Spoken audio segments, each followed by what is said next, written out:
Shalom Jemaat kasih Tuhan dimanapun berada. Kita bertemu kembali dalam perenungan firman Tuhan pada saat ini. Mari kita berdoa bersama-sama. Tuhan, tolonglah kami dalam membaca dan merenungkan firman-Mu. Berilah hikmat-Mu bagi kami dalam perenungan kali ini. Demi Yesus yang hidup. Amin. Saudara kasih Tuhan, pembacaan kita hari ini, pembacaan firman Tuhan yang akan kita dalami bersama-sama pada saat ini, kami persiapkan dari Yehezkiel 18 ayat yang pertama hingga ayat yang keempat. Yehezkiel 18 ayat yang pertama hingga ayat yang keempat. Kami akan membacakan untuk kita semuanya. Maka datanglah firman Tuhan kepadaku. Ada apa dengan kamu sehingga kamu mengucapkan kata sindiran ini di tanah Israel? Ayah-ayah makan buah mentah dan gigi anak-anaknya menjadi ngilu. Demi aku yang hidup, demikianlah firman Tuhan Allah. Kamu tidak akan mengucapkan kata sindiran ini lagi di Israel. Sungguh, semua jiwa aku punya, baik jiwa ayah maupun jiwa anak aku punya. Dan orang yang berbuat dosa, itu yang harus mati. Sedemikian jauh firman Tuhan.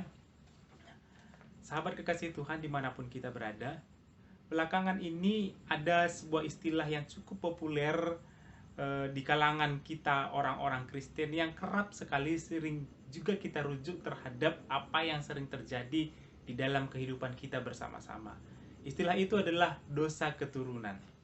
Konsep ini mungkin sedang menerangkan bahwa peristiwa-peristiwa yang terjadi pada diri kita hari ini, entah itu kemalangan, entah itu malapetaka, entah itu ketidakberuntungan, dipengaruhi oleh dosa-dosa atau pelanggaran demi pelanggaran yang dilakukan oleh nenek moyang kita atau setidaknya orang tua kita.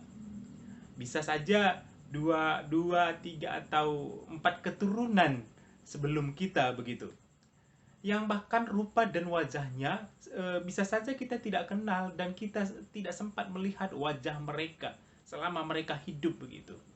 Nah, benar bahwa ada ayat Alkitab yang secara gamblang, yang secara sengaja mengatakan bahwa kesalahan bapa, kesalahan orang tua akan ditimpakan kepada anak bahkan sampai beberapa generasi.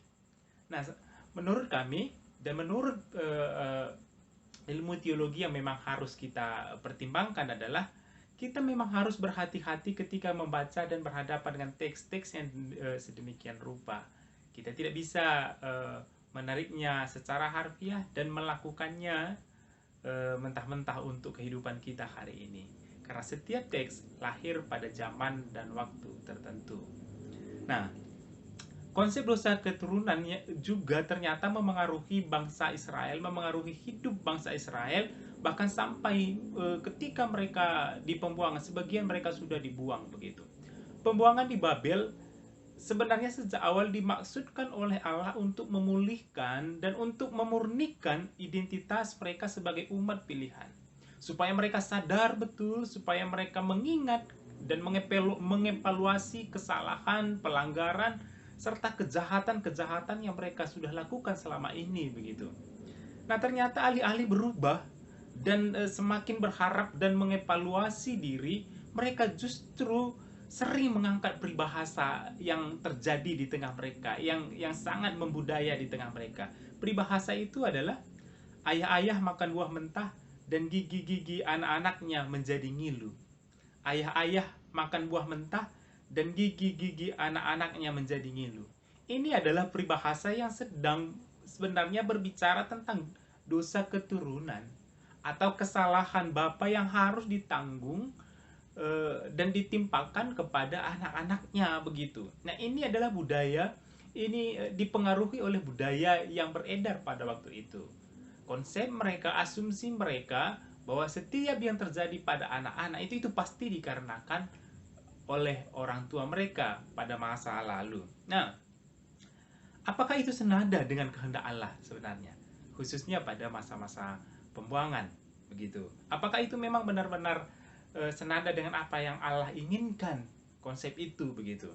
Nah, secara tegas Allah melalui Nabi Yehezkiel menentang keras konsep ini. Dikatakan tadi begini, jangan lagi perdengarkan peribahasa yang demikian. Jangan lagi perdengarkan peribahasa yang demikian. Kenapa? Karena implikasi konsep yang demikian bahwa dosa orang tua yang menyebabkan anak mengalami berbagai malapetaka, ketidakberuntungan hari ini ternyata memiliki implikasi yang tidak baik bagi mereka yang sedang berada dalam tekanan pada waktu itu, berada dalam posisi yang sebenarnya sedang kritis, mereka sedang berada pada pembuangan begitu. Kenapa? Karena mereka tidak memiliki lagi semangat untuk maju, semangat untuk memperbaharui diri, semangat untuk mengevaluasi kesalahan, semangat untuk berbalik kembali kepada Tuhan dan hidup yang lebih baik lagi. Meskipun mereka sudah bertahun-tahun di pembuangan, ternyata mereka tidak memiliki semangat bahkan optimisme untuk kembali ke Yerusalem begitu. Bahkan orang-orang Israel yang masih tinggal di Yerusalem juga demikian. Mereka berpikir bahwa semua kemelut ini terjadi karena kesalahan orang tua, kesalahan nenek moyang mereka begitu. Jadi mereka melemparkan semua kesalahan pada orang tua. Mereka mengatakan bahwa seluruh kejadian buruk ini, peristiwa buruk ini terjadi karena orang tua mereka. Nah, Allah mau mereka jangan menyalahkan kesalahan, melemparkan kesalahan kepada orang tua mereka. Namun mereka harus sadar bahwa peristiwa pembuangan bukan hanya kesalahan orang tua mereka. Bukan hanya kesalahan para pemimpin mereka, para pendahulu mereka. Namun mereka turut punya sumbangsih bagi semua peristiwa buruk itu. Semua kejadian-kejadian dan ketidakberuntungan itu mereka punya sumbangsih di sana. Mereka juga turut memperburuk keadaan. Jadi mereka tidak ada bedanya dengan orang tua mereka. Sehingga Tuhan hendak ingin mengatakan, jangan mencari kambing hitam atas kemalangan dan ketidakberuntungan hari ini. Seharusnya engkau mengoreksi diri dan kembali kepada Tuhan. Nah, saudara kasih Tuhan, ada beberapa hal yang bisa kita tangkap dari perenungan ini. Yang pertama, kita harus memang mengakui bahwa efek dari perbuatan orang tua pada masa lalu pasti memiliki dampak pada kehidupan anak-anak pada hari ini. Misalnya, orang tua yang bercerai pasti akan menimbulkan efek bagi kehidupan anak-anaknya hari ini. Entah kepercayaan diri anaknya yang berkurang, entah terlantar, entah sebagainya begitu. Ada begitu banyak yang menjadi efek yang terjadi dari perceraian. Misalnya orang tua yang pada masa jayanya tidak menabung, namun ketika anaknya sampai pada usia yang seharusnya sudah menempuh pendidikan yang lebih tinggi dan tidak memiliki investasi apa-apa, maka tidak bisa melanjutkan sekolahnya. Tentunya perbuatan-perbuatan orang tua juga mengenai kehidupan anak-anak sampai pada hari ini. Namun demikian ini bukan menggambarkan bahwa dosa orang tua juga harus dipikul oleh anak-anaknya begitu. Efek dari perbuatan orang tua pada masa lalu, entah itu baik, entah itu buruk, pasti mengenai anak pada hari ini. Namun demikian, peristiwa ayat-ayat ini tadi sebenarnya sedang berbicara bahwa tidak mengatakan bahwa dosa orang tua anak-anak yang memikulnya. Begitu. Nah, yang kedua adalah mengoreksi diri. Ayat ini sedang berbicara agar semua orang mengoreksi diri. Keadaan yang terjadi pada hari ini, entah itu kemalangan, entah itu ketidakberuntungan, entah kehidupan yang tidak baik, harus dipertimbangkan sebagai bagian dari kesalahan masing-masing. Jangan melemparkan kesalahan pada orang lain, apalagi pada para pendahulu kita. Jangan-jangan kita juga tidak berubah. Jangan-jangan kita terus meneruskan kesalahan-kesalahan yang pernah mereka lakukan. Dan kita tidak pernah mengoreksi diri dan mengambil jalan lain dari kesalahan-kesalahan yang telah mereka buat. Maka setiap orang seharusnya mengoreksi diri, mengevaluasi diri, dan berbalik kepada Tuhan. Maka yang perlu bertobat bukan orang-orang pendahulu kita saja, bukan orang tua kita, bukan kakek dan nenek kita, bukan itu saja. Namun kita sebagai generasi muda pada hari ini perlu terus mengoreksi diri. Jangan melakukan kesalahan-kesalahan yang sama yang pernah dilakukan oleh para pendahulu kita. Jikalau kita tahu bahwa itu tidak benar, maka kita harus mengoreksi diri. Kemelut hari ini, pergumulan hari ini, baiknya kita terus berefleksi dan mengevaluasi diri, alih-alih kita menyalahkan orang tua kita atau nenek moyang kita.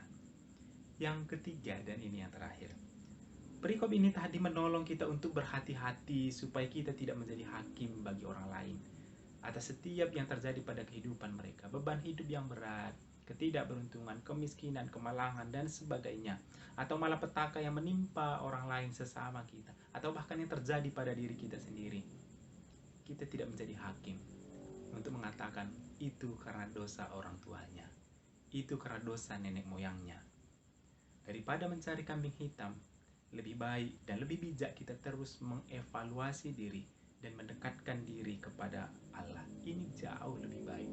Suatu ketika, murid-murid bertanya kepada Yesus, "Guru, dosa siapakah yang membuat anak ini buta sejak lahir? Apakah dosanya atau dosa orang tuanya?" Apa yang menjadi jawaban Yesus pada waktu itu? Bukan dosanya dan bukan juga dosa orang tuanya. Dan supaya kemuliaan Allah terlihat dari anak ini, Yesus tidak memilih opsi di antara kedua jawaban yang ditawarkan oleh murid-murid pada waktu itu. Karena masalah dosa bukan masalah kita, itu urusannya Tuhan. Kita tahu yang perlu dan harus kita lakukan adalah terus berefleksi dan mengevaluasi diri supaya kita semakin mengerti kehendak Allah. Mari kita berdoa. Tuhan yang baik di dalam Kristus, kami sudah mendengarkan firman Tuhan. Tolonglah kami untuk terus berefleksi dan menjadi pribadi-pribadi yang lebih baik. Kami tidak menyalahkan siapapun atas kejadian buruk, atas malapetaka, atas ketidakberuntungan yang terjadi pada diri kami hari ini. Namun kami terus mencoba berefleksi dari kesalahan-kesalahan kami sendiri. Ini doa kami ya Tuhan, demi Yesus. Amin.